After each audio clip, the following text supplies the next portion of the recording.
Welcome back. Our next guest is one of North America's most respected and beloved poet-philosophers. Noah benShea is working with a local company to provide inspiration for the work they do in helping people who struggle with addiction. Noah, welcome to the show. Thank you. Also known as Mr. Inspiration. I told her I forgot the sash, but we're all inspired. That is filled with the breath of God to do something greater than ourselves. Absolutely. So let's talk a little bit about the work you do. Tell us about that and why it's so important. Well, a long time ago, somebody said to me that no one cares how much you know until they know how much you care.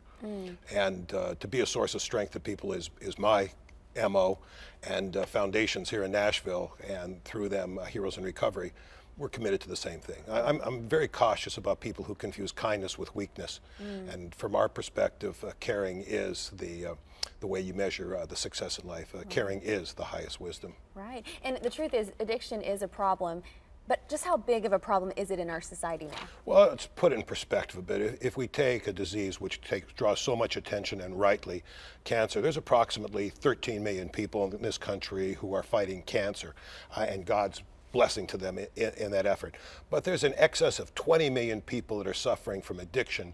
And then you and I both know that every person that's suffering from addiction, somebody has a mother, a father, a brother, a sister, a parent, a child.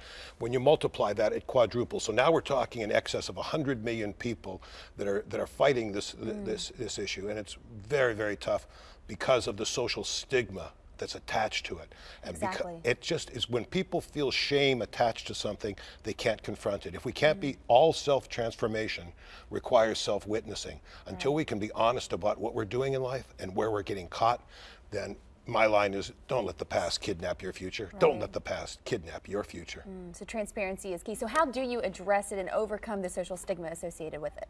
I think part of the way is by having the courage to be honest about it. And one of the things that happens, a lot of us were raised to think that beating ourselves up is an act of character. Self-abuse is not the direction. Self-accountability is. If you tell a child that they're an idiot, you will eventually be a prophet. If you allow people to be honest about something without castigating them at the same time, then they have a chance to look at it honestly. You know, sometimes the only thing worse than a bad mirror is a good one. It's tough for us to be square with ourselves, but the cost of not is to be in a situation where we do allow the past to kidnap our future. Absolutely. Okay, before we go, talk about a Hero in Recovery, what exactly that is and how someone can get help if they are struggling with addiction. Heroes in Recovery is a program that's been put together by foundations to honor all those people who are heroic in the day-to-day, in the small things in life.